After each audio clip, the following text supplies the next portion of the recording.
Hello everyone and welcome to this week's Talky Tuesday live stream with me, your host, Winters SEO. And shout out to everyone who's watching this as a VOD. Shout out VOD Squad who are watching this after the fact. Now this weekend we had lots of things, lots of reveals revealed. Adepticon at the weekend, about 11th edition 40k, which is coming in June. 11th edition 40k coming in June. Armageddon. It's got Orcs, Space Marines, Blood Angels. On the box art, I think that's a throwback to 2nd or 3rd edition. I forget which one. But it's a throwback to the older editions. And we're getting new stuff. And I want to run through some of the... guys, you've seen it all. You've heard it all. You've been to Warhammer community and people have posted loads of videos about it. But I want to jump in on that. Give some feedback myself about some of the things I've seen. Some of the things I like the look of. Some things, we need to talk about the things, okay? We need to talk about the things. In the meantime, though, had a lovely weekend. Was away all weekend. I'm back now. Back like the Renegade Master. We're good. I just finished filming the Hobby Apocalypse video for BRAP. With BRAP, sorry. And the Hobby Apocalypse is a painting challenge. That goes out to all channel members. And then we do and then you put the things... in your pictures in the Discord, and then we do a monthly video where we have a look through all the pictures in the Discord and talk about what's in the Discord. I just filmed that with the Brap, so he's busy editing that one. And I haven't rendered tomorrow's video yet, which I need to do after this one as well. I've been away, okay, but I'm back now. We're good. Hello Teo, hello Nurgle for Life, hello War Boss Fletch, hello Frank. The Fuzzball as well. Yahoo. Iron Within. Iron Without. I'll tell you what. Iron Warriors are looking pretty good these days. And that's one of the things I want to talk about from the reveals at the weekend as well. Because something very special has appeared on the horizon. So that's all very glorious. And we'll talk about Perturabo as well. What else? There was a few more things that I needed to talk about. Oh, yes.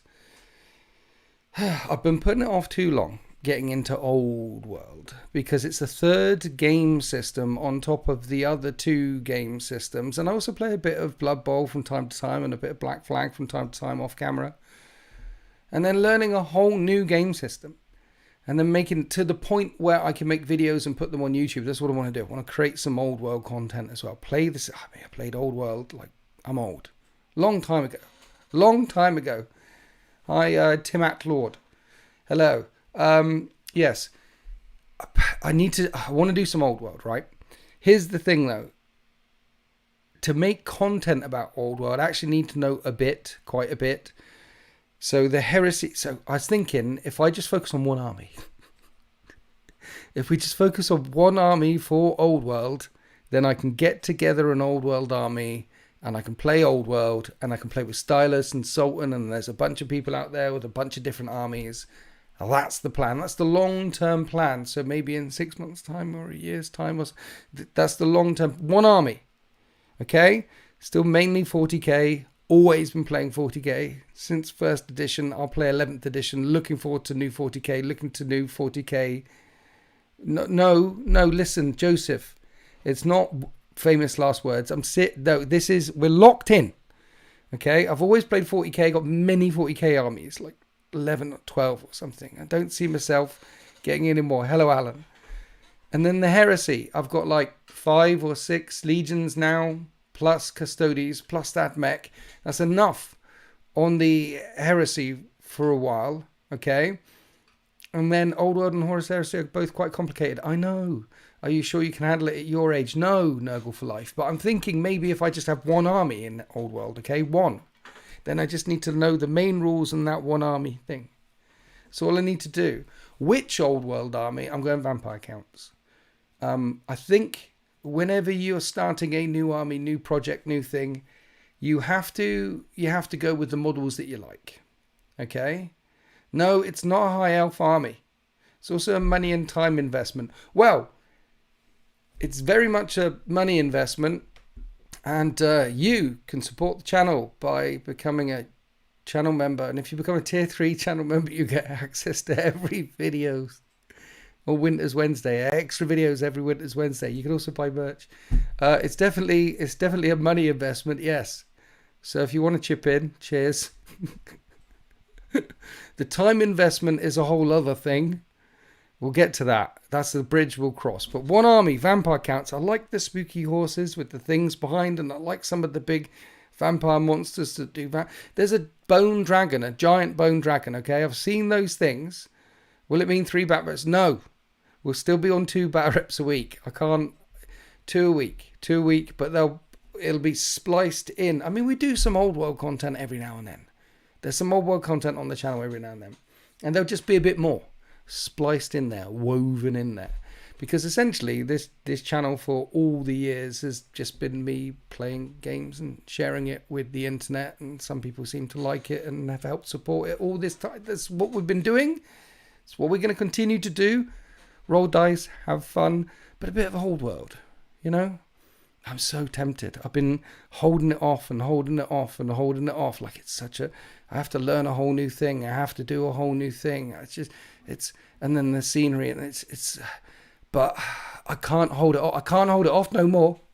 I can't hold back no more. I gotta jump into old world. I've got to get some zombies falling off the back of a car. I've got to.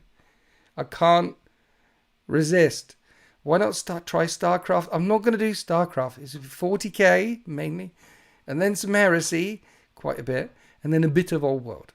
Okay? You prefer a whole world army to Heresy at the moment? Not a huge fan of third, but that is a different discussion. Dude, yeah, I mean, look, 11th edition 40k is coming. Some editions we like, some editions we don't like. Some Heresy we like, some Heresy we don't. The editions change all the time. But as long as I was rolling dice and having fun many years ago, and I hope to be rolling dice and having fun many years from now, even if this whole YouTube thing explodes and the zombies invade and we're in a bunker, right, it's third stage zombie apocalypse. Not first stage, which is the first 24, 48 hours when everyone's got to fight for their lives, or second stage when there's still zombies out there and most of the apocalypse has happened. We're talking third stage zombie invasion here. This is The Walking Dead. This is after everyone's dead and the main threat isn't the zombies, it's the other human beings. Even in third stage zombie apocalypse, I'd be in my bunker rolling dice, because I do like rolling dice. So we'll see whether they support the old world. We'll see how they handle the rules and the legacy armies and all that sort of things. But editions change, things change. 11th is coming. I'm excited for 11th as well. Are you guys excited for 11th edition? Like when Heresy rolled round from 2nd to 3rd, there was actually quite a large collective sigh from the Heresy community, they didn't want the change from 2nd to 3rd. But when I talk to 40k players, and I myself being a 40k player, I'm quite looking forward to 11th. I'm quite looking forward to seeing what they do. We have a yes. Is this so I don't have to get another Legion? I've got loads of Night Lords down there. Look, I'll probably outsource the painting. So if you'd like to support the channel and become a channel member, that would be really helpful. If you're thinking of a legacy army, it might be worth looking into the community-made Renegade rules. Dude, no, it's going to be... Vampire Counts aren't legacy. Vampire Counts are mainstream, aren't they? They're a proper old world army. They've released some new models for it and everything. So, and there's lots of Sigmar conversions that you can do for the old world. I mean, no one plays Sigmar, do they? Does anyone play Sigmar? I'm not sure anyone plays Sigmar. Do you remember when loads of people jumped off of 40k and they went to Sigmar because they didn't like the change to 8th edition? 8th edition made a lot of 40k, made a lot of people leave 40k and jump to Sigmar. And then Sigmar started changing, and then heresies. Everything changes. The one thing that we can be certain of, which will never change, is that change will always happen. There is always a high for a new edition of 40k. It's as if the edition... I think 40k... Yeah. There's always a high for 40k. There is always a high for a new 40k edition. Why is that? But there wasn't for Heresy. I think... yeah. The main street... No, the main vampire counts are vampire counts are effectively legends right now. Are they? Have I picked the wrong army? God damn it. I need to have another good look. Sultan's coming around on Saturday. Sultan's got like 4 old world armies, including Cathay. I'll have a proper conversation with him about, and have a look. We'll sit down. We'll have a look. But I've been thinking about it for some time. I want some vampires, and those were the ones. I want old world, and those are the ones that caught my eye, and I've been putting it off for some time. But if it's essentially legends, I might have to stick a pin in it for a while. But we're excited. Anyway, that's the old world conversation done. Done in a box over there. So you guys on the live stream, you get all the announcements even before their announcements. This isn't even announced yet. This is sort of like a semi-announcement before we... Eternal Crusader has some vampires. Says they're a great army, you see. Says they're a great army. It's good. So this is an announcement before the announcement. And also, as the project continues, I'm thinking about making some videos on it. Like, hey, an old timer gets into old world or something like that. There's some intro videos that I can do into old world as I discover the process that I share with you guys as well. So I'm looking forward to the journey. Yes. Because I just, little toys and rolling dice. That's all you need. And bacon and cheese. Yeah. Not on the little miniatures or on the dice. Don't eat the little miniatures. Don't eat the dice. Just eat the bacon and cheese. But they're definitely the meaning of life. AOS has gone through it. But like 40k, it fell off. I know, I mean, the recent AOS crowd, they're not entirely happy. Aren't they going to old world AOS again? Isn't there loads of rumours about what they're going to do to AOS? They're going to blow shit up and start... Because it doesn't... we shall see. You had a combat patrol, right? No, we're not talking about white chocolate. Yes to everything. So, cheese is lovely, okay? If you're lactose intolerant, what can I say? You know, you're missing out on some great things. That I feel lactose people, right? I feel sorry for them. I feel really bad for lactose people because they can't taste the cheese. I almost feel as bad for lactose people as I do for people who are from Swindon, because I feel sorry for those guys as well. If you're like from Swindon or Derby, you know, you don't want to do that. You don't have to go to the back of the class. Yeah, Eternal Crusader, you don't send yourself to the back of the class. I send people to the back of the class. Beastmen look cool, do they? Beastmen could be a thing. I need to have a proper look. I've had a proper look. I had a proper skim. And I like these things and thought, but yeah, I need to talk to my old world expert, aka Sultan, and make sure I get an army that's not about to be legended as soon as I start getting the army. But yeah. Rank and file, archery, cannons, a few videos. You know, we could do 1 or 2 a month. We do about 8 videos a month on the YouTube. 3 on the half on the members, half on the Sundays. We could do 1 or 2 old world a month. Sprinkle it in there. Helps break up the content. You know what I mean? You had a Tomb King's army. From what I saw of the rumours, AOS is staying, but looking at a major law. Look, the law changes. This is the biggest thing about AOS. So, from my point of view, people have asked me about it before and why don't I get into it and And as Nurgle for Life points out, they're looking at major law changes. That's what I'm hearing when it comes to AOS. And I couldn't agree more. Part of the charm of Old World is there's a map. You can see where it is. It's on that world. Part of the charm about 40k is there's maps. It's a big world. It's the galaxy, but you know exactly where it is, and you know where Macragge is, and the Cadian Gate, and you can see it. You know where there's a sense of steaks. There's a sense of bacon. There's a sense of cheese and steaks and bacon and chips. You know, there's some real steaks going on, juicy, medium tender steaks going on. The galaxy's split in half. Imperium Nihilus, Imperium Secundus, no, that's Heresy. Imperium Nihilus and Imperium... I forgot the name of the good Imperium. What's the name of the good Imperium? The bad Imperium, Imperium Nihilus. The good Imperium, Imperium, good Imperium. Anyway, there's a stage in which this play plays out with all our actors on. That's Old World, that's 40k, that's Heresy, the biggest narrative of them all. And then AOS has got realms and different things going. There is no boundary. There is no picture frame in which the thing is set. So I think this, multiple universe split gate thing, it doesn't give you a sense of scale. It doesn't give you a sense of threat. And so if they have a good look at the AOS thing and they decide to compress it and put it in an area, in a location, that would be better for the S. That would be better for Sigmar. You need the threat. You need the threat.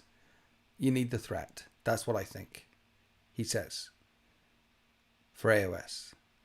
I think I'm making some kind of sense? Maybe? Anyway, right. So that's the AOS chat. How we doing, chat? We okay? We good?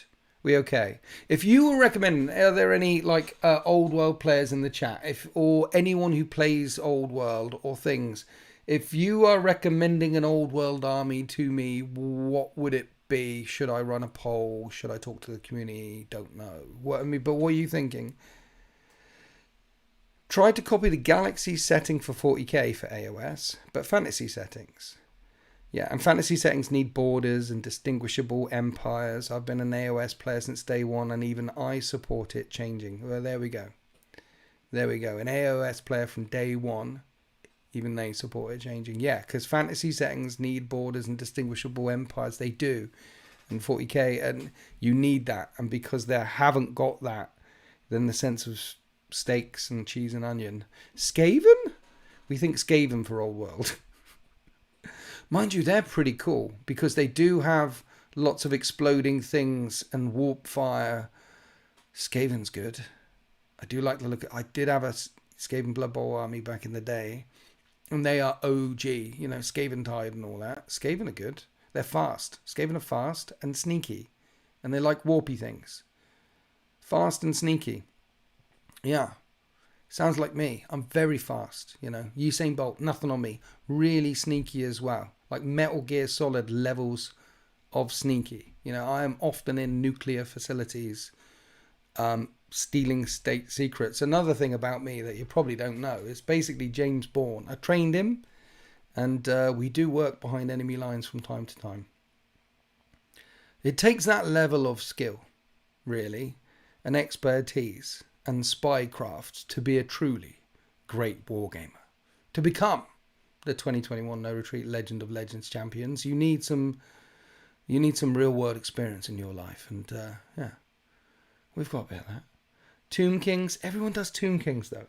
I like Tomb Kings. Back in the day when I did Old World, way back, and we talking about the 80s here, I did have the skeletons. I had the skeletons then. Orcs and Goblins. Again, I know a lot of people who've got Orcs and Goblins. Right? Brap has got his Orcs and Goblins. Monkey's got them. Stylus has got them.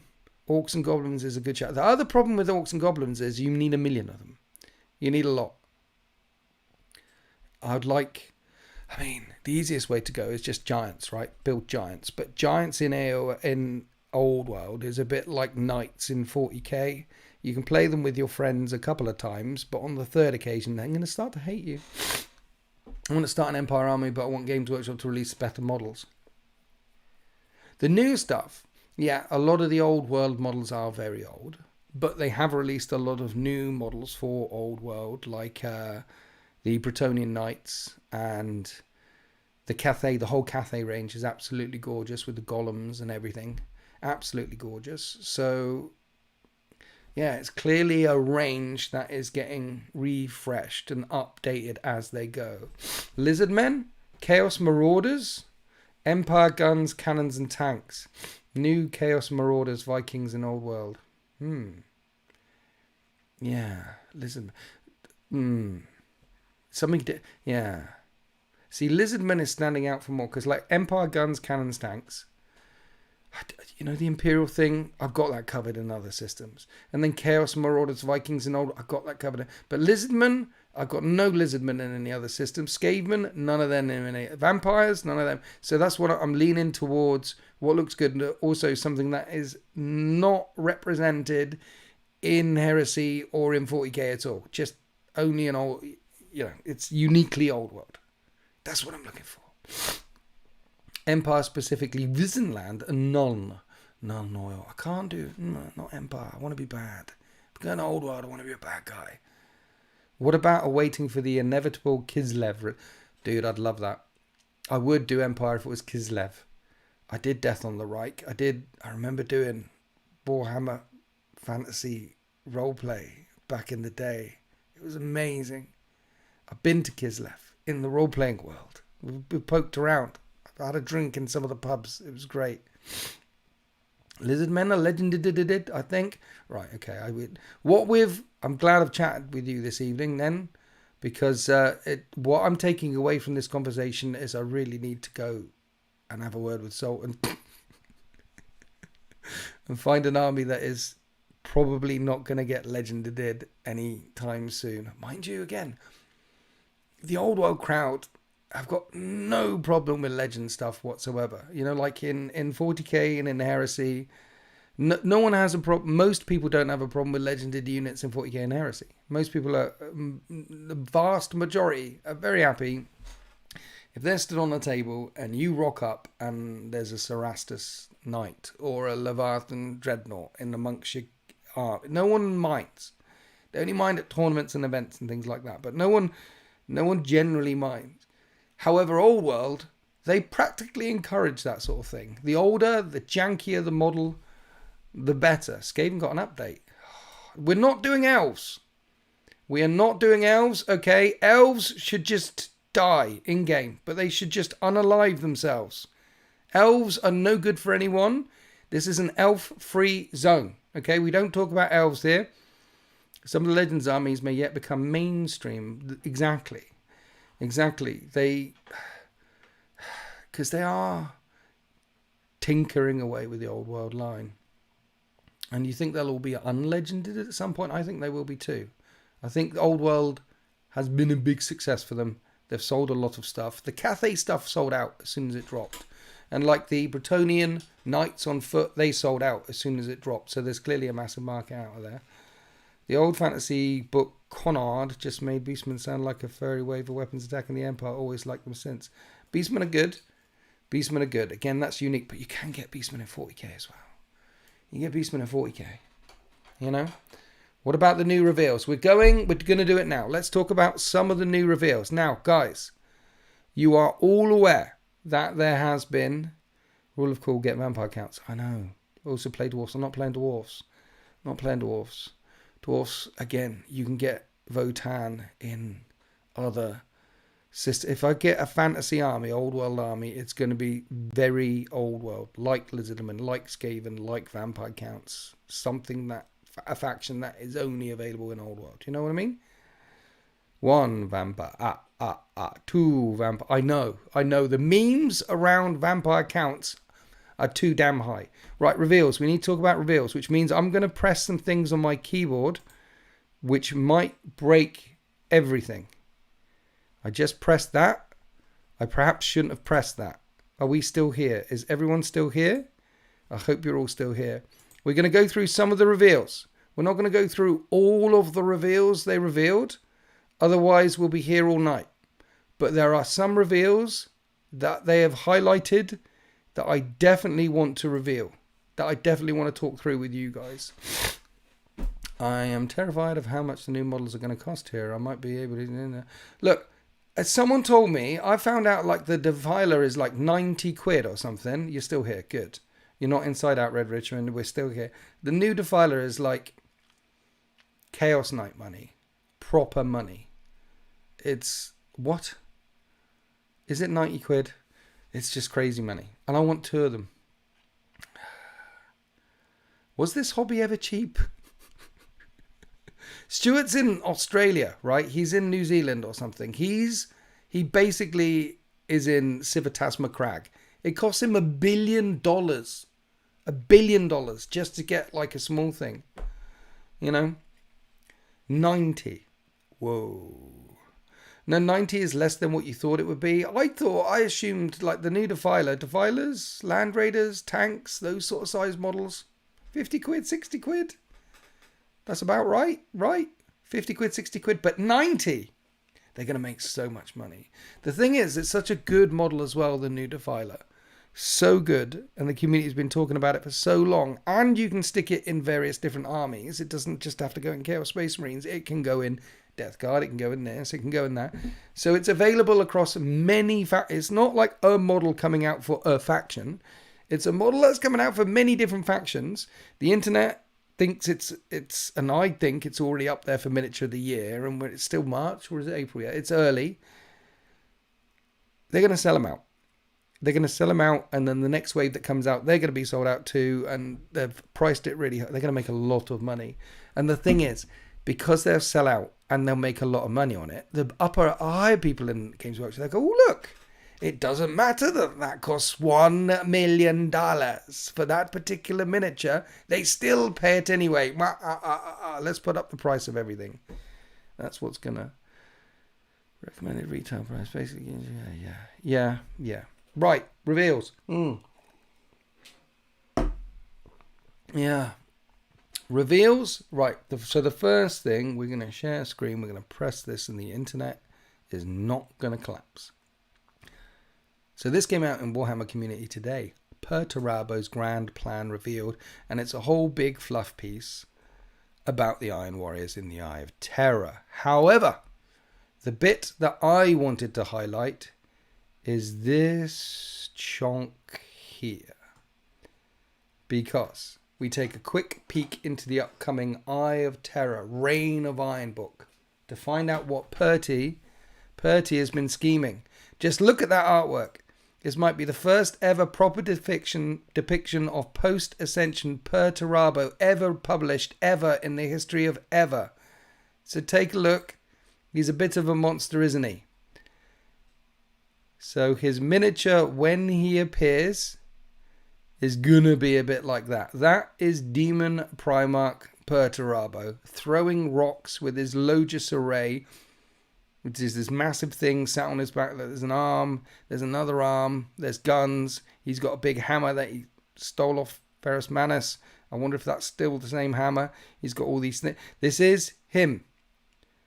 This is him. And I don't think I've seen a modern depiction of Perturabo ever. So that is amazing. And I'll be really excited to see him in model form eventually. He looks like he's going to be a chunky boy. You see, the other thing is, Mortarian's got wings.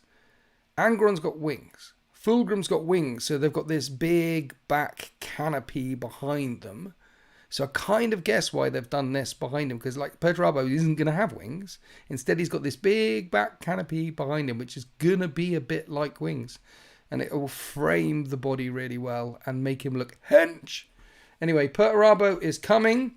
This is what Perturabo looks like. He's definitely been hitting the growth hormones. Guys, what do we think of the Perturabo image? Thoughts, the feedbacks and things. Despite his fearsome appearance, Perturabo's deadliest weapon is his mind. And he's been engaging it inside the towers of Midgard for thousands of years, it says. What do we think about Perturabo, guys? Every dispatch warband and record fleet has been part of his intricate maneuvers, and now the masterstroke is at hand. The time for the infinite citadel has come. Looks awesome. We've got looks awesome. We've got looks badass. We've got, I don't think he's going to be that size. No, I mean, he's not going to be that big. I mean, these are Terminator guys, and then there's a big bastion, and then that is for artistic purposes only. This guy looming behind is the size of a goddamn mountain. So he's not going to be that big, but he's going to be hench. And so, yeah, that's good. I mean, that's a good bit of artwork as well. Like, they also released an image of the new artwork for the second book in the Heresy by Graham McNeil. It's got new artwork, and I don't know why they re-released the artwork, but it doesn't look great. He will be Magnus or Mortarion big. He certainly will be. He'll be Magnus, Mortarion, Fulgrim. Fulgrim is around that size as well. Fulgrim, when you put him on the shelf next to Magnus and Mortarion, he fits in there quite nicely. Fits in there very, very nicely. So then that was the first thing. Wanted to show you the Perturabo thing. Okay? And then we're gonna dip into heresy quickly. So these were the reveals for the heresy at the weekend. Spartan Prometheus assault tank. Right. So they're releasing Spartans with all the guns. Okay, anti-infantry guns. It's a tank. All of them heavy bolters and all of them anti-infantry guns. And there's a lot of heavy bolters and a lot of anti-infantry guns you can get from multiple sources in Heresy. Do you know what else? Well, do you know what you can't get in Heresy? Anti-tanks on your tanks, laser destroyers and things like that. I mean, it's nice that they are releasing another Spartan, but as someone who loves Heresy, I don't think I'll ever get that Spartan. If I'm bringing my Spartan, I want my tanks. It has the alternative las gun available for it if you want to, but the laser destroyer is better in my humble opinion. But you could put on the other kit for those other guns. So basically, it's another sprue in the Spartan assault tank. I think that's what we're getting. Another sprue in the Spartan assault tank. But do not load it up with heavy bolters. You will regret it. Yeah, there's the laser array. Laser array. It's damage 3 all the time at 36-inch range rather than damage... No, it's damage 2 all the time at 36-inch range, but damage 3 if you remain stationary, whereas the other guns that you can get in the OG kit are just damage 3 all the time. I would stick with the OG guns, personally. Anyway, if you are into Heresy, you will know, and particularly if you're Solar Auxilia, you will know that the Rapier Fire Support Battery is the second best thing you can get if you're Solar Auxilia. Why are they the second best thing that you can get if you're into Solar Auxilia, Winters? Well, thanks for asking, hypothetical person at the back. I'll answer that question for you right now. The Rapier batteries that you can get for Solar Auxilia carry all the same guns that you can get in the Space Marines. So these guns are as powerful and as effective as Space Marine guns with quad mortars, laser rapier destroyers, graviton weaponries, all things like that. But they hit on 4s instead of hitting on 3s. That's essentially the main difference between these and the rapier teams that you can get for Space Marines. And these, because they hit on 4s instead of 3s, they're cheaper, so you can field more of them. And also, you want a lot of them if you're guard. So you can afford a lot of them if you're guard. Essentially, if I was running a Solar Auxilia list, I would have a minimum 2 big squads of rapiers in it, but potentially 3 big squads of rapiers in it for that additional fire support that the guard need. As well as your tanks, as well as your infantry, chucking these in and just raining hate from afar again and again and again. They're going to be so far down the target priority list as well that they're probably not going to get targeted as much as tanks. It depends. But yeah, I mean, these suppress, the heavy bolters suppress, the laser rapiers just burrow through people. They're damage 3 weaponry, 6 of them a unit. They're the second best thing. There's the second best thing in the Solar Auxilia book. If you're running Solar Auxilia, if you want to get into Horus Heresy, you want at least 6 of these, 2 teams of 3. But the very best thing in the Horus Heresy Solar Auxilia book is these fellas.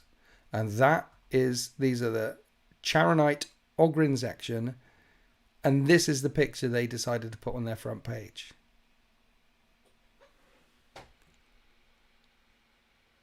This picture. No one's buying that. What's that about? Don't put that on the front page. That's a terrible picture. Look at that.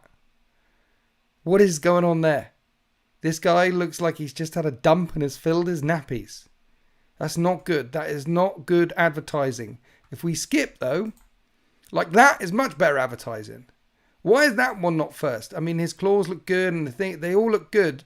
But if that was the first image, you know, yes, Nurgle for life. I'm hoping they can all have enclosed hats as well. Because, 1, you have to paint that extra detail. And 2, look at it. What have they done to my boy? Poor Jeff. Look at him. But this one looks mean. These are Ogryns in fully enclosed supports. They can function in 0G. They can function outside of the ship. Solar Auxilia. That's what the Solar Auxilia are, by the way. They're part of the Saturnine fleets originally that went out to take over the galaxy, and so it was all shipboarding stuff. But this, so shipboarding Ogryns as well. But this, I mean, that one looks cool. That one looks cool. You got to keep the enclosed helmets off. This one, this guy's clearly constipated. He needs a close. This guy looks mean. This guy is a bit better, but come on now. And then this guy's turbo. This is cool. So basically, hats on or hats off. We're saying hats on all the time. And if you are a Heresy player and you're a Solar Auxiliary player, you want 2 full squads of these. I think they come in the Apex slot, so you could bring 3. But these guys have a 4 wounds with a 5+ feel no pain. That means a multi-melter, 3 damage multi-melter, or a 3 damage melter blast against these guys won't kill them. If you fail your feel no pain, they'll still go down to 1 wound. A multi-melter won't kill them. Multi-melters, if they're shooting at Saturnine Terminators or any type of Terminators, even Eternal Warrior 1 Terminators such as Red Butchers or something like that, or Death Shroud, multi-melters into Marine Terminators, if they fail their save, dead. Multi-melters into the Ogryns, if they fail their feel no pain, not dead. That's why they're cool. That's why they're turbo cool. They're so resilient. And having an infantry close combat attack in a Solar Auxiliary force, you need 2 squads of these. 2 squads of these and you'll have a strong list, whatever else is in your list. 1 squad of these, just for the shits and giggles, really, because they're lovely. The other thing about them is all their attacks are AP2, damage 2, I think, or it might be damage 1, but they're all at initiative 3. Initiative 3 is good because they're swinging their AP2 attacks into... I mean, let's face it, they're most of the time fighting Terminators and Elites like that. And most Terminators and Elites, most, not all, but most Terminators and Elites, you're packing with fists and hammers. And fists swing at initiative 1, hammers swing at initiative 2. These guys at initiative 3, they're fighting before the big Terminators that you're throwing them in against. People with fists, people with stuff. So they're actually going to get their swing off first. The only time they won't is if you're throwing them against Terminators with Lightning Claws or other elite units which are high initiative, such as Palatine Blades, anything like that. Then they're going to be swinging first. But then they can take it. Toughness 5 with 4 wounds and a feel no pain. He's amazing. Hi, Pickle Nick. Were there Ogryns for... yes, these Ogryns were available in old Horus Heresy as well. The Sharonite, these have always been a thing for Solar Auxilia. They were previously available in resin, but now they're available in plastic. I want to know if they get to the end of the day and swap their knife hands out for actual ones with fingers. Yeah, I mean, yeah. They pull themselves out of they're going to pull themselves out of their suit, and you know that their fingers inside of there are just pulling on levers and things, making them go. Yeah. So that's the Ogryns. So Ogryns are good.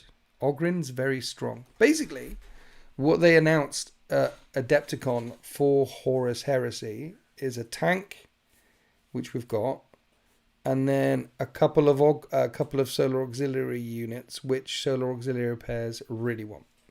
Those 2 are the 2 best units in that book. And if you want to get into Solar Auxilia, start off with lots of tanks, lots of infantry, and then buy a couple of units of Ogryns and buy a couple of units of Rapiers and you'll be fine. Any type of list built around that, you'll be fine. They are strong AF. Excuse me. Right, next one. I have to shout this one out. Howl's Moving Castle. These things. How cool is that? We were talking about AOS earlier on. But beautiful miniatures. Well done. They're introducing knights to Age of Sigmar. So that's good. It's just Games Workshop. wholly original IP, by the way. They'll see the crap out of anyone who tries to copy them. Do not try and copy Games Workshop in any way, shape or form. And as you can see, these are completely new and original Howl's Moving Castle miniatures here. And they haven't copied anyone whatsoever with the bomber thing and the thing. They look cool. They look really cool. And that's Knights for AOS. So they're coming. That's good. But now we need to talk about the 40k reveals and 11th edition. There's a lot of videos online. A lot of rumor videos online, a lot of breakdown videos online. Half of them are doing rumor stuff, half of them are doing the actual reveal stuff. There's a lot out there. So it's hard to know which ones are the real ones, which ones aren't the real ones, what is actually... Whenever a new edition comes around, half of the stuff that people talk about isn't happening anyway. So we're going to lock in, okay? We're going to lock in on the actual 40k Warhammer community thing, and run through the article, and that's all we're locking in on. I'll give you some feedback on it, okay? We'll give you some feedback on it. So first up, we have Warhammer 40,000, the new edition, is revealed at Adepticon Preview 2026. 26. And you need to go and have a look at the 11th edition video. I don't want to click play on it because it will probably break my setup. So, but there is an 11th edition reveal video which you guys can go and click on. Go to warhammercommunity.com and click on that, and it will show you the new video. There's some lore. It's based around Armageddon. Armageddon, aka Ullanor. The triumph of Ullanor. The place where the beast arises was set in M32. It's the orcs really like Ullanor / Armageddon. They like it. They like it. The box. Here's the box. This is what the 11th edition launch box looks like. And it's a throwback to 2nd or 3rd edition, I think. I think 2nd edition. Glorious stuff. There's some new models. New intercessors. New orcs and new stuff. Bolters are back and all that stuff. So this is one of the new intercessors. What has changed? I mean, he's got a thing round there. And a grenade. And then this. I don't really know what's changed there. Am I getting the box? I'll be getting the box. Of course I'll be getting the box. It's 40k. I'll be getting the box, yes. So that's happening. And in the lore as well, you got the whole Yarrick stuff. Yarrick is back. You know, Yarrick is definitely back. But they're saying new intercessors, right? New intercessors. So my guess is the tactical squad is coming back. New helmet, you're saying? Is it? Is that a new helmet? That is slightly new. That is like an OG throwback. That helmet, yeah, because the new 40k helmets is like an old helmet. That's like a Mark 8 helmet on an intercessor body. I mean, like here, God, over time, the attrition of unrelenting war has led to Tacticus armor needing to be supplemented with older parts. Different helmets, shoulder pads, and greaves are commonplace, and this new kit has all sorts of nostalgic callbacks to previous Space Marine designs. So he's got a Mark 8 helmet on Mark 10 thingy bobs, which means that Primaris Marines are not any taller or different sized than normal Marines. I think we knew that. But he's much more firstborn resembling than the previous one. And when they say new intercessors, do we think a brand new tactical Marines are coming? I mean, the tactical Marine Space Marine box is the biggest selling Space Marine box in Space Marine history ever. They sold millions tactical Marines. I think all they need to do, you know, like they Primarisified the Terminators and the Stern Guard.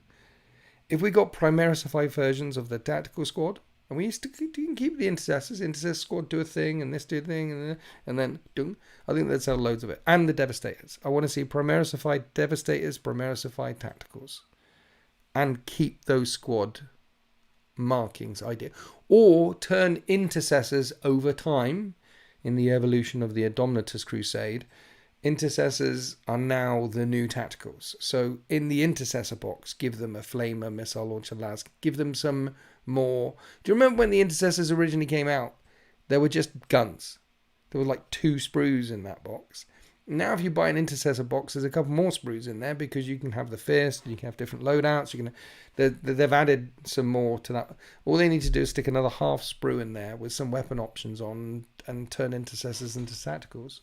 But yeah, I think they're coming. Is he holding a stapler? I think so. You already have piles of intercessors. Well, you're getting more. I think we'd like to see a flamer and rocket guy by the end of it. I think we'd like to see a flamer and rocket guy by the end of it as well. Yeah, we need intercessors with flamer and rockets in, or leave the intercessors as intercessors and then have tacticals as tacticals. However Guilliman wants to arrange his shizzle, he can arrange it. He knows what he's doing. So that's them. Then we got the new boy model.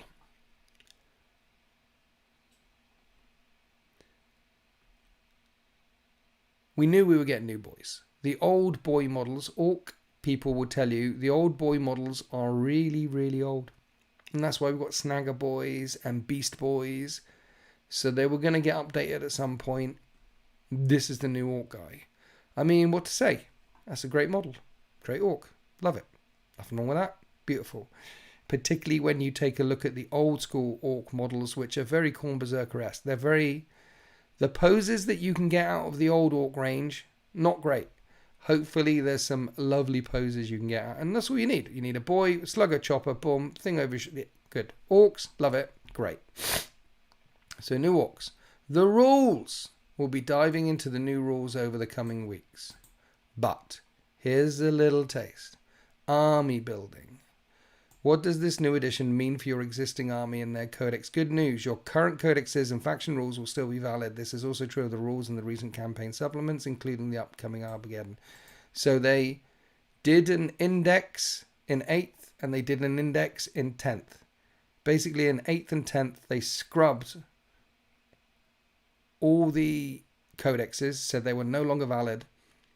And here's an index release right at the start of the edition, 8th edition, and they did that right at the start of 10th edition. They've done that twice, but they're not going to do it in this edition. If I had to put my money on it, I would say that that is going to be a thing that they're going to start to do every other edition. So in 8th, they scrubbed all the codexes, launched an index, launched a new edition, and then the codex rolled over in 9th. And then in 10th, new edition, scrubbed all the codexes, and then the codexes roll over into 11th. And then if I had to put money on it, I would say that in 12th, they'll scrub it all again. And I think that might be the new heartbeat going forward. Full reset in 10th, full reset in 8th, full reset in 12th. Probably, maybe, if I had to guess. No, first one and promotes. Yeah, that's what I guess. But in this edition, 11th edition, we're not doing that. Okay, but down here, detachments are changing to give you more flexibility on how to build your army. You can now sometimes select multiple detachments for a bespoke army set of abilities, so you'll be able to bring to life your version of how your army should fight. And at the launch of a new edition, there will be over 70 new and updated detachments. If you're very attached to your current army, don't panic, the detachments in your codex. So all the detachments that we have are going to remain. There's going to be 70 new updated detachments. There are 28 factions currently in Warhammer 40k. So that is approximately 2 and a bit detachments per faction. 2 and a bit detachments per faction we're going to get. And then when they say you can select multiple detachments for your army, I'm assuming that the multiple detachments will be from these 70 new ones. This is my assumption. Okay? Because the detachments and the codexes still work.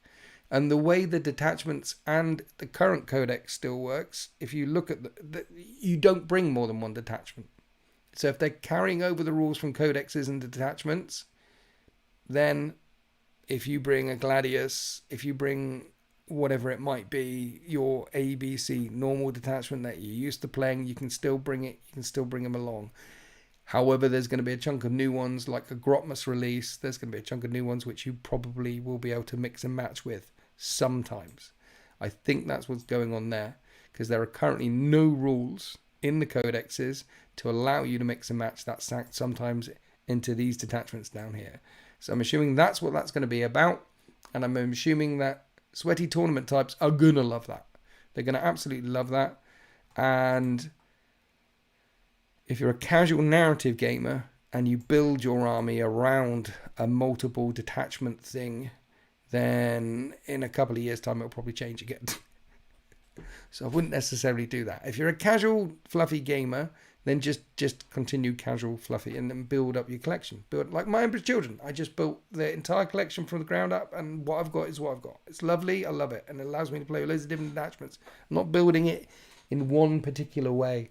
And I don't think I'd do that in 11th either. There comes a time, after you win so many prizes and become the 2021 No Retreat Legend of Legends champions, or the 2026 second place champion of King in the North, there's so many times you can't go any higher.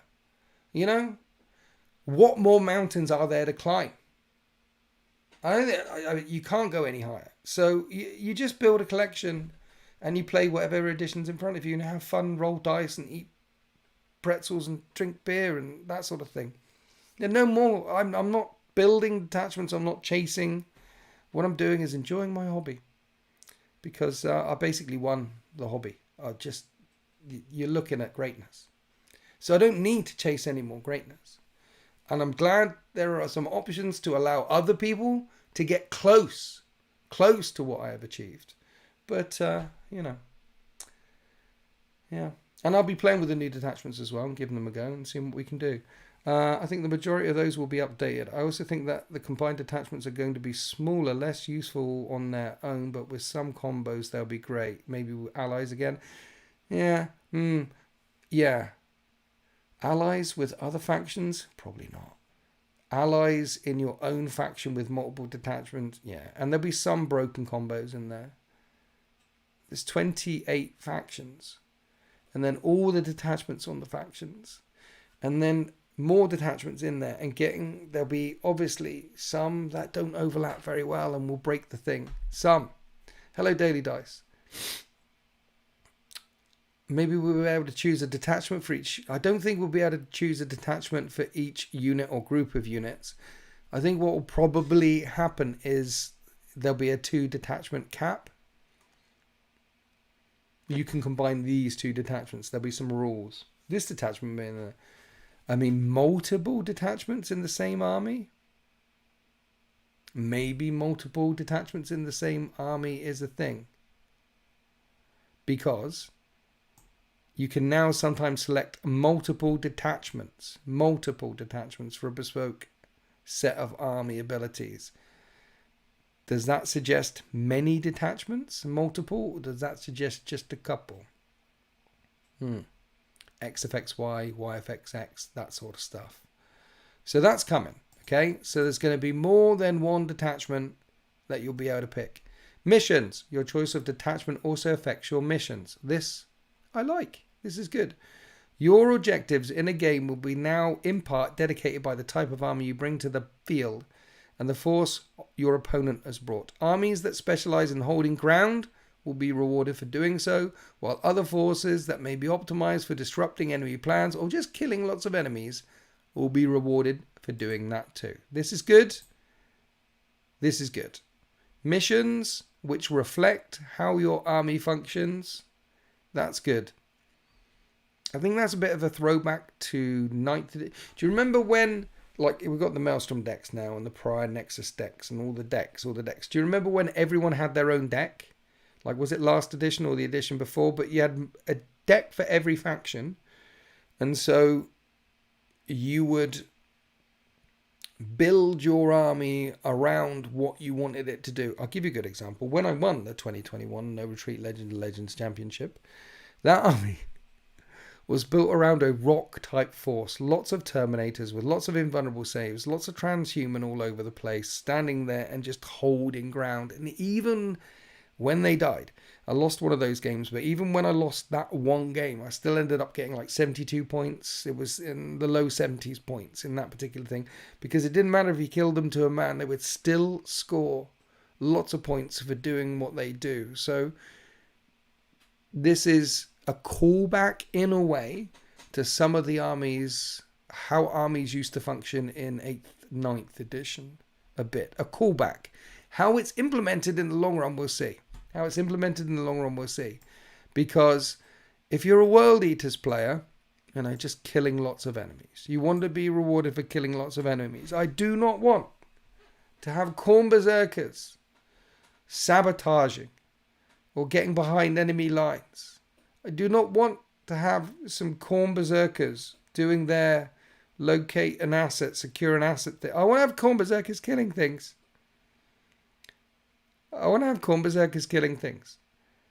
So having missions tuned to your army is good.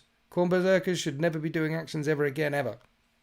You'll be rewarded for that. So this is good. This is nice. I like it. Objectives. No more circles. Round objective markers are gone and replaced by terrain footprints to determine control of key locations, relics, or fortifications.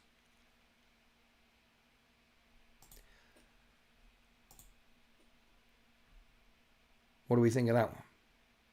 It's in 10th edition was the first time Games Workshop released official Games Workshop circle objective markers. This edition, they never released them before. If you wanted to use objective markers, I remember going to Throne of Skulls up in Nottingham, like 5th, 6th edition, and in the event pack it'd say, hey, don't forget to bring your own objective markers, and the better custom, they encourage you to build your own custom objective markers and put loads of weird stuff on there they encourage that. And then they eventually got round to selling their own objective markers, and now they're saying, no more capes! No more capes! You love it. Secure objective, the enemy, secure objective, the enemy warlord's head. Yeah, the idea is no circles. So you're going to have a fortification, a key location, or a ammo dump. In the video, they show different sizes. One of them is small, one of them is bigger, one of them is even bigger. You're going to have key objectives instead that you're going to score rather than round objectives. And obviously the smaller ones, like the little ammo dumps, they're going to be harder to control than a bigger one because the footprint is going to be so small compared to a big footprint. But I like that. That's nice. The terrain rules have seen a big shake-up. The default bonus for cover now impacts hit rolls, not saves, and units are generally far easier to hide than they were before. So being in and out of cover will no longer increase or decrease AP. Being in and out of cover will increase or decrease hit rolls. Which is, sure, whichever way you want to go, fine. What I want to see out of terrain is more effects. So in terrain, in this edition, we've got AP up and down. And next edition, we're going to see hit rolls up and down. But I also want to see terrain like slowing stuff down, or like it used to, just 1 inch. It doesn't have to be 2 inch, just 1 inch. Sorry. I want to see dangerous terrain that if you go into could hurt you, and there may be some mortal wounds. Like the plunging fire mechanic from ruins. If you're at the top floor of a ruin shooting down, you get increased AP. I want that rule to stay in. Basically, wherever there is terrain rules that have an effect on your game, I think that's Warhammer affecting your game. So having terrain with more rules, and it only has to be a couple. Like I'm the guy shouting less rules most of the time. That's what I'm shouting. However, having a couple of just three or four, and that's it, rules for 3 or 4 bits of terrain impact the hobby in a different way. And then more Warhammer will be happening more often when we're playing. We'll be slowed down a bit. Our AP might go up a bit. Minuses to hit a bit. That's what I want to see in terrain. And then it won't feel so samey. when you're playing with just L-shaped ruins, or they'll encourage different ways to play. That's what I like. I like it. I mean, big shake-up, as Stuart Fields points out. Big shake-up. Now, -1 to hit instead of -1 armor shave. Big shake-up. This thing about units are generally far easier to hide than they were previously. Did you guys see that in the video? So they're bringing in some rules to say that in some cases you will not be able to shoot at units that are way back behind the enemy lines until they shoot at you first, which will allow you to deploy more in the open in turn 1, knowing that you can't get shot at. So you don't have to just pack in behind buildings or pack in behind here or pack it. So another mechanic is going to be introduced.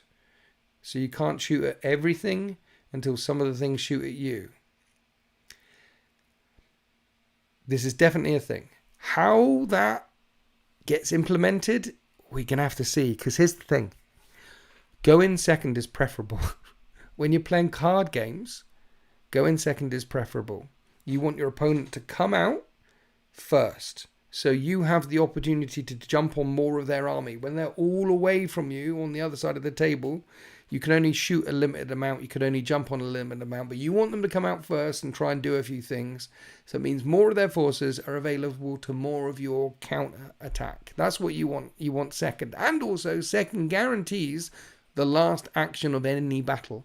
Second allows you to jump on objectives, allows you to kill the last thing, allows you to do the last reactor. So if you're playing competitive 40k, you generally want to go second most of the time. And then this rule as well, which means that you can't shoot some stuff until it's shot you, means you really, really want to go second. Because there'll be some tanks back there that I'm not even going to be able to shoot. So we really have to see how the train rules shake out in the new edition, and these easier to hide units in the open rules shake out in the new edition when we get the new edition. Hi Wrath of Constantine, welcome to the thing. Hi Sven Dasfix, welcome to the thing. Can't shoot a unit in terrain unless they have activated or they're within 15 inches. Can't shoot a unit in terrain unless they've activated or they're within 15 inches. Definitely need to play test that one. Yeah. So there's going to be some tanks in the backfield or heavy weapons things in the backfield that you really want to shoot at in turn 1, but you're not going to be able to shoot at in turn 1 because they haven't activated, they haven't shot you yet. And you're just looking at them, sat there, looking at you. That's a weird one, but I'm excited to see how it plays. I'm excited to see how it plays out. I just think that right now you want to go second most of the time. Most of the time, not necessarily all the time. There are some cases where you want to go first, but most of the time you want to go second. And then this particular change will really benefit people to go second as well, you know? I'm here for it. Hate parking lots. That's the idea. It's supposed to help prevent more parking lots. One of the ideas anyway. It's the slowing of the game on tabling versus taking out. Yeah, I think first turn has always been a problem if we get way back to now. It's always been a problem, particularly new people getting into the hobby, because new people getting into the hobby, they don't have a lot of terrain. They have some baked bean tins and things like that on the table. I remember when I first started playing and lost all the time to shooty stuff, thinking, what is going on? Because when you play 40k, what you need is a densely packed table. In this edition, in any edition, you needed a lot of line of sight blocking terrain in the middle of the table, because then otherwise, if you go second, you're going to get shot off the table before you even get there. It's always been a problem mitigating against first turn alpha strikes, and I think this is another one of those changes that made to try and mitigate against first time alpha strikes. We'll see how that happens. Surely it won't count for vehicles. The example that they gave in the video was for a vehicle. I think I'm spitballing here, that it's going to be hull down stuff. So if you're in the terrain and you haven't activated, then you can't get shot at. I think that's how it's going to work. So if there's a tank hull down in a piece of terrain just sat there, even though half of your guns can see it, you won't be able to shoot at it. We shall see. But it might only be infantry. I don't know what I'm talking about. We'll see when we get there. Right, combat. Combat has had a big shake-up. There's been a range of subtle changes. Different feel, cleaner fight phase. Changes include more flexibility for picking targets when charging. So we'll talk about that, first of all. More flexibility for picking targets when charges. The example that I heard was, at the moment, you roll 2d6 to charge, and you can select a unit to... There's 2 units in front of you. You can charge the 4-inch one or you can charge the 9-inch one.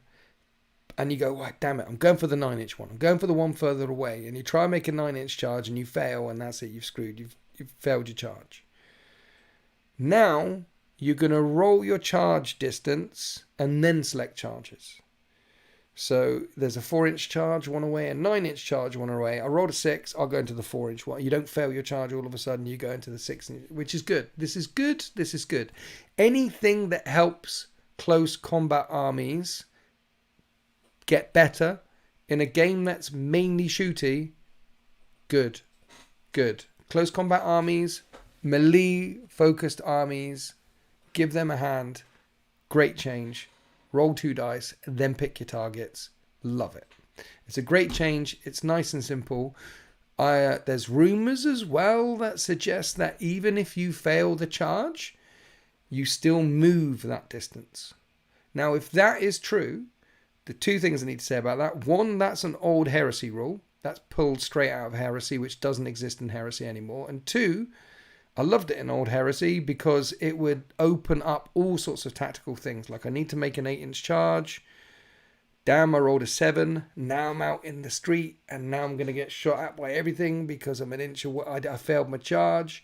It also meant that you had to think, right, am I going to bother with that long bomb charge? Am I going to, because I might end up running out of the open.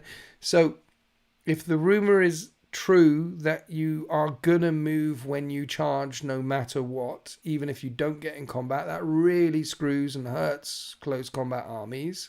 But I like it because it opens up a dynamic battlefield, and again, more Warhammer will be happening. Sometimes you make a charge, sometimes you fail a charge, so that's good. I like things happening on my battlefield. So that's bad, but that's a rumor at the moment. What is confirmed is you roll 2d6 and then you select your target. That is good for close combat armies. And I want to see that. It removes decision paralysis. It does indeed. There's changes to activation order, they've said in here. Changes, so they've said in the video that you're going to, instead of pile in and consolidate, you're going to consolidate then pile in. Okay.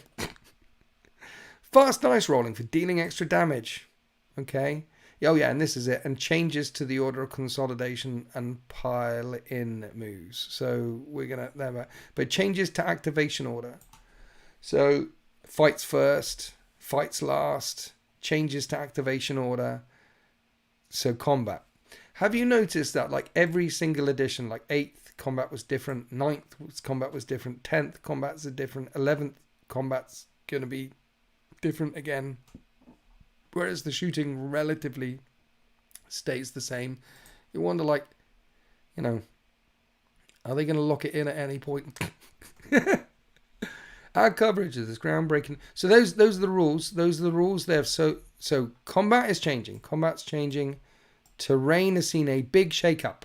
It's going to be AP. It's going to be hits rather than APs. Combat, big shake-up. No more objectives. Big shake-up. Missions. The way you play, the way you collect an army will affect your missions. And then army building. Army building also changing a bit as well. So they're changing everything. They're changing army building. They're changing missions. They're changing most chunky main things. It's by no means a little cleanup edition. By no means.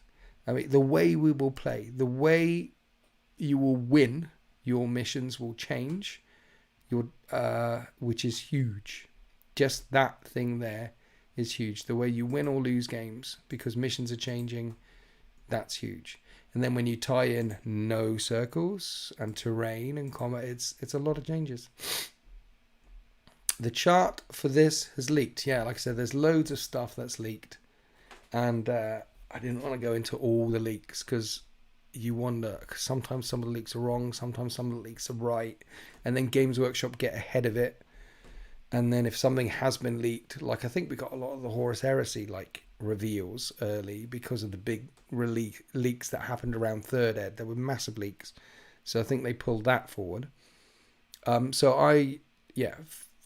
There's leaks. Check out leaks everywhere. Leaks for the new edition. What do you think about the new edition? New edition High Inquisitive X. Yes, there's a new edition coming in June.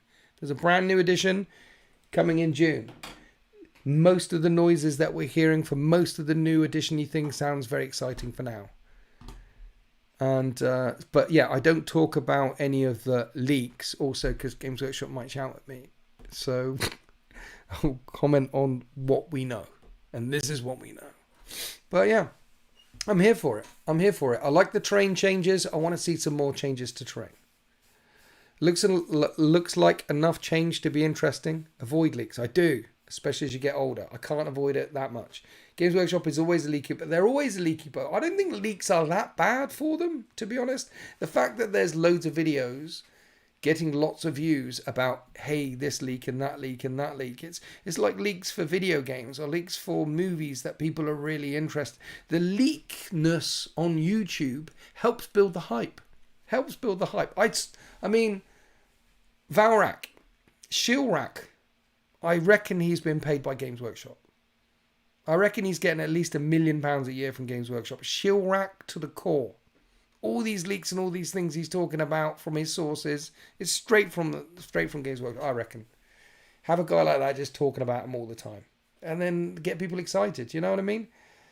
So happy to see the end of those ridiculous director circles. Dude, the tables would look so much better.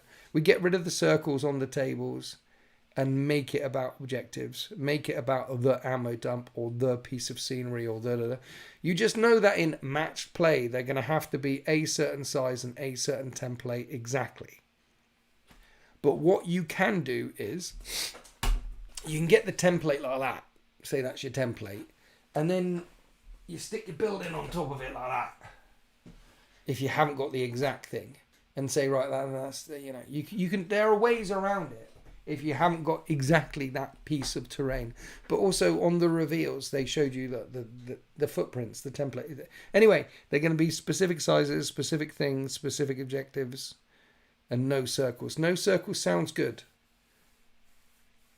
It sounds good, but you actual size rules. What? Yeah, we'll see. I mean, yeah, it sounds good. That the objective changes sounds good. New ways to play, new detachment sounds good. Changes terrain sounds good. Some of the other things like change to piling, consolidate. Some of the things they've announced sounds a bit like me. It doesn't really matter one way or the other. Some of them, but most of them sound like good changes.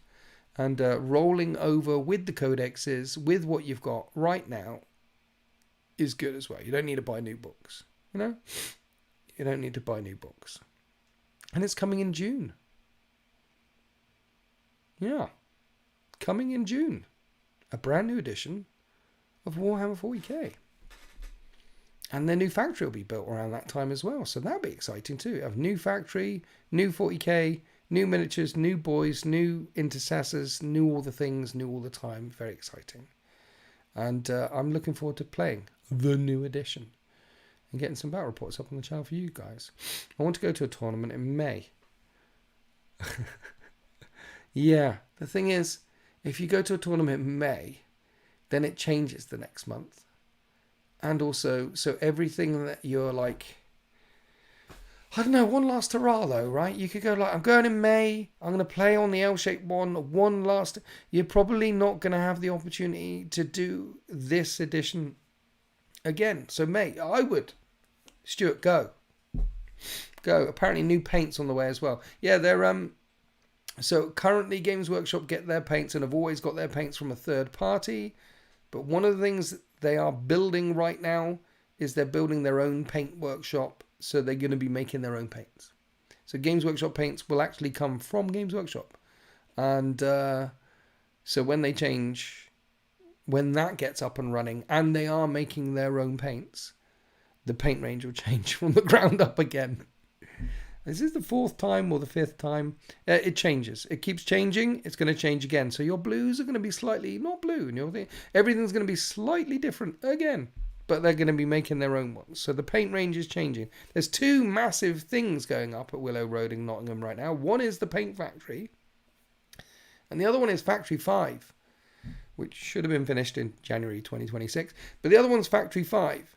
So they're going to increase their capacity to produce miniatures by a third, which is a huge chunk with one factory, and do their own paints.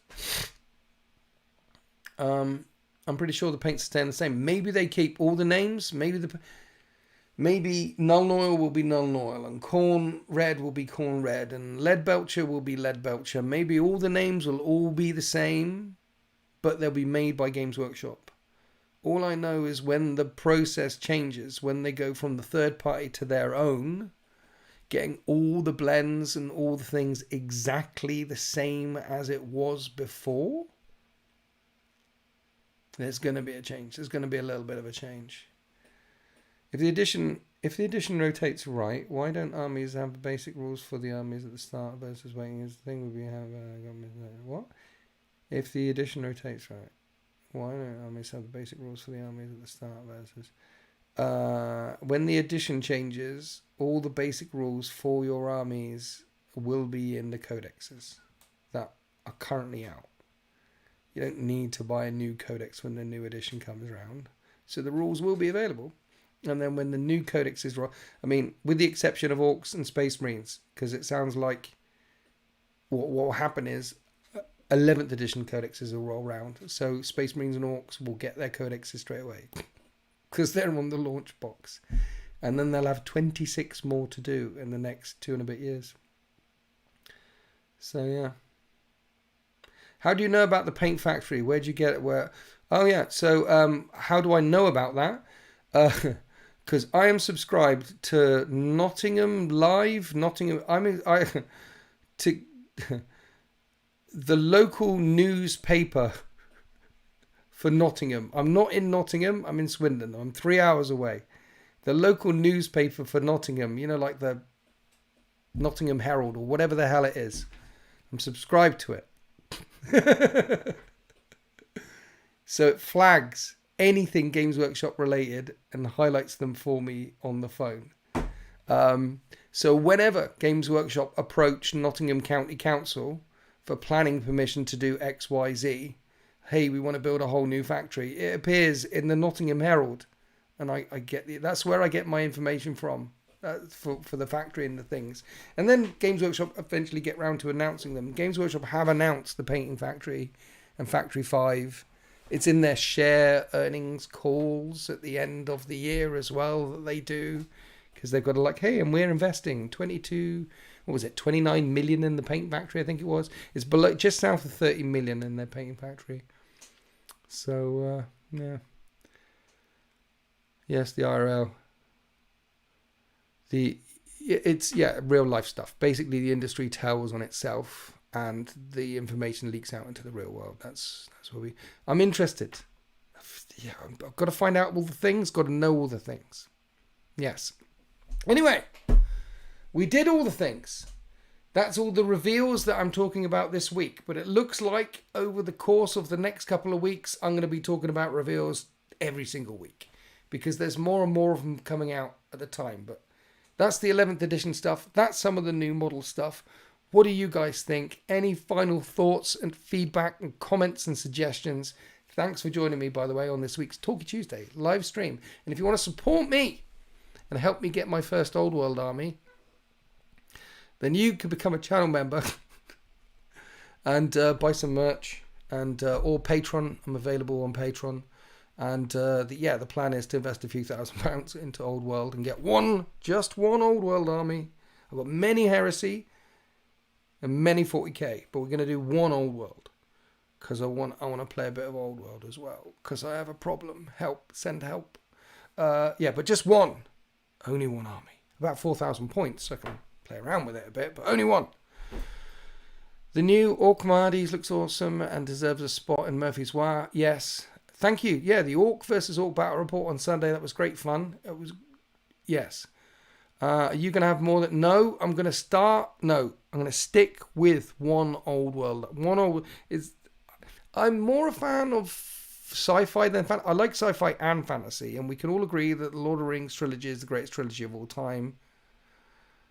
Probably. Almost certainly. I'm a massive fantasy head and a massive sci-fi nerd. But if I had to pick... If you stuck me on a desert island and there was only one sort of books and there was a pile of fantasy books and a pile of sci-fi books... All the sci-fi books ever written, or all the fantasy books ever written. I mean, Lord of the Rings is in the fantasy pile, but I've read it a lot. So I'd be on the sci-fi island. So I'm more, beer fund. Sven Daxvix, thanks for the beer fund. That $5 immediately is going to go onto the it's going to go onto the Old World fund. The Old World fund. Old World. But yeah. It's just rank and file, little miniatures, good. I need about, yeah, thank you. Nurgle for Life has been a member for 37 months. Thank you, Sven.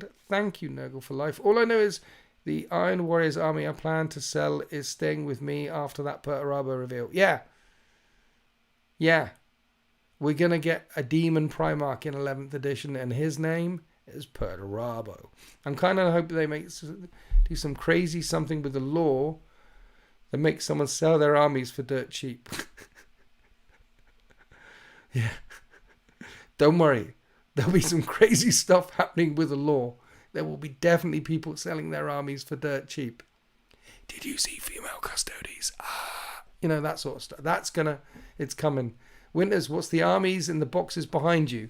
Oh, that's the garage overflow. That's some scenery. There's a lot of Iron Warrior stuff going on there. And yes, I can't fit it all in the room. So there's some big shelves and that's garage overflow. That's what that is. And I need to pack away the game that I filmed, put them in there and the scenery back in the garage. That's what I need to do. Better pink horrors would be nice. Almost time for Games Workshop's hilarious. Oh yeah, I mean, we've got Games Workshop hilarious April Fool's post coming soon. Brace yourself. It's coming really soon. When is it coming?